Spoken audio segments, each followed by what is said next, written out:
সাইয়েদনা সুলাইমান বললেন, আল্লাহ, গোটা বিশ্বের সব প্রাণীকুল, পশুকুল, পক্ষীকুল, জিনকুল সবাইকে আমি একবেলা লাঞ্চ খাওয়াবো, দুপুরের খাবার। আল্লাহ বললেন, নো সুলাইমান, এটা তোমার কাজ না, এটা আমার কাজ, তুমি পারবা না। সাইয়েদনা সুলাইমান বললেন, আমার মনে বড় শখ, আমি যদি একবেলা সবারে মেহমানদারি করাইতে পারতাম, আমার কলিজাটা ঠান্ডা হয়ে যেত।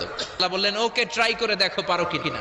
সাইয়েদনা সুলাইমান আলাইহিস সালামের অনুসারী ছিল জিনেরা। জিনের বাদশারে বলল, জিনের বাদশা, যাও সাগরের পাড়ে 40 কিলোমিটার জায়গার মধ্যে খাবারের আয়োজন করো। জিনের বাদশা বিশাল বিশাল ডেক পাতিল নিয়ে সমস্ত জিনদেরকে নিয়ে রান্না বান্নার কাজ শুরু করলো।